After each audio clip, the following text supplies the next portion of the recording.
अस्सलाम वालेकुम रहमतुल्लाह। दोस्तों, welcome to Bilal my channel. आज कुछ इंपॉर्टेंट पेशरफ्त हुई हैं ओमान में। उनमें सबसे पहले फॉरेन मिनिस्टर जो हैं हिज एक्सीलेंसी अबू सईदी, उनका एक बहुत इंपॉर्टेंट आईआईएस डायलॉग जो चल रहे हैं मानामा में, बहरीन में, उसमें जो बयान था एनओसी के पॉइंट ऑफ व्यू से, वो बड़ा आज हाईलाइट रहा है और काफ़ी ज़्यादा वो इन रहा है न्यूज़ में।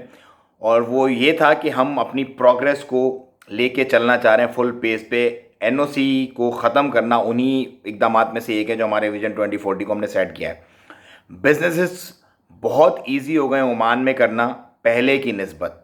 सो एनओसी तो पहले ही, जैसे 6 महीने पहले आज से एक न्यूज़ आ गई थी तकरीबन कि एनओसी को जनवरी 1 2021 से ख़त्म कर दिया जाएगा। मतलब आप अगर एक अरबाब से दूसरे अरबाब पे स्विच करना चाहते हैं तो आपको एनओसी की ज़रूरत नहीं पड़ेगी, लेकिन कुछ पेपर्स की आपको ज़रूरत पड़ेगी लाजमी।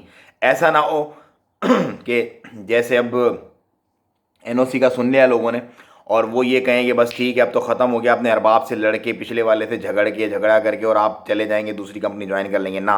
ऐसा बिल्कुल भी नहीं है।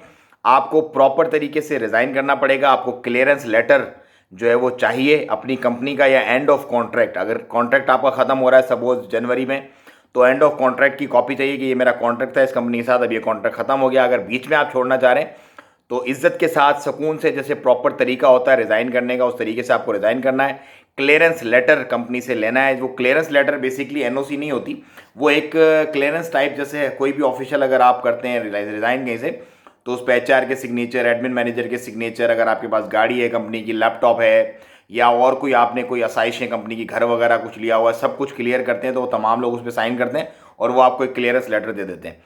उसके साथ ही साथ अगर आप तनाजुल करना चाहते हैं, मतलब एक ही जगह पे रहते हुए दूसरी कंपनी में चाहिए, तो उसके लिए भी आपको ये चीज़ें दरकार होंगी। लेकिन हार्ड एंड फास्ट रूल नहीं होगा जैसे कि पहले होता था कि 2 साल के लिए आपको लाजमी बाहर जाना पड़ेगा फिर अंदर आना पड़ेगा। ऐसा कुछ भी नहीं होगा, उसके अंदर बहुत नरमी आएगी। सो क्लियर कर लें अपना थोड़ा सा कॉन्सेप्ट एनओसी के पॉइंट ऑफ व्यू से, कि बहुत सारे लोग जो ये समझ रहे हैं कि एनओसी ख़त्म हुई 2021 में और बस हमने बिल्कुल काम को खींच देना है इधर उधर करके आगे पीछे ना। तरीके से, एहतियात से और बिल्कुल सोच समझ के जो भी आप डिसीजन लीजिएगा, अपने एग्जिस्टिंग एम्प्लॉयर में जहाँ भी आप काम कर रहे हैं उससे आपने बना के रखनी है, उससे आपने झगड़ा नहीं करना। अगर आपके कुछ मामलात हैं, आप स्विच करना चाहते हैं तो आप बिल्कुल कर सकते हैं, लेकिन फिर भी आपको म्यूचुअल अंडरस्टैंडिंग की ज़रूरत पड़ेगी। आपको पता है यहाँ पे लोग ब्लॉक भी करवा देते हैं। बहुत सारे ऐसे लोग हैं जो ब्लॉक हैं। ब्लॉक होने का मतलब ये होता है कि ना वो एग्जिट कर सकते हैं और ना यहीं पे उनके कुछ मामलात बनते हैं आगे पीछे। सो मेरा आपको ये क्लियर करने का मकसद सिर्फ यही था कि आप समझ लें कि बेसिकली एनओसी ख़त्म होने के बाद होगा क्या। तो वो लेटर्स आपको चाहिए होंगे कंपनी से। उसके बाद आपके जो प्रॉपर जिस कंपनी में आप ज्वाइन कर रहे हैं उसके पास वीज़ा क्लियरेंसेस वगैरह होनी चाहिए, ताकि उसकी बिहाफ पे वो आपके वीज़ाज वगैरह अप्लाई करेगी और उसके बाद फिर वो नॉर्मल प्रोसीजर होगा पूरा।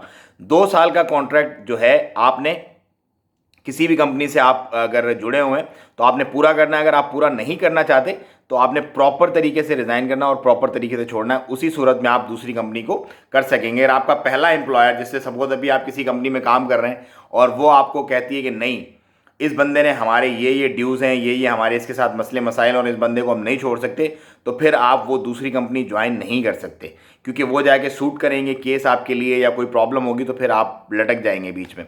तो उम्मीद है ये बात क्लियर हो गई होगी एनएससी के पॉइंट ऑफ व्यू से। वीडियो थोड़ी लंबी हो गई, मैं आपको ज्वाइन करूँगा फिर दोबारा नई वीडियो में कुछ, क्योंकि मज़ीद कुछ काफ़ी सारी अपडेट्स हैं, जिसमें एक ओमानी डॉक्टर्स ने जो डिस्कवर किया न्यू रेयर किस्म का जो है डिसऑर्डर बेबीज़ में, जो बेबीज़ ओमान में पैदा हो रहे हैं उनमें, वो हम डिस्कस करेंगे।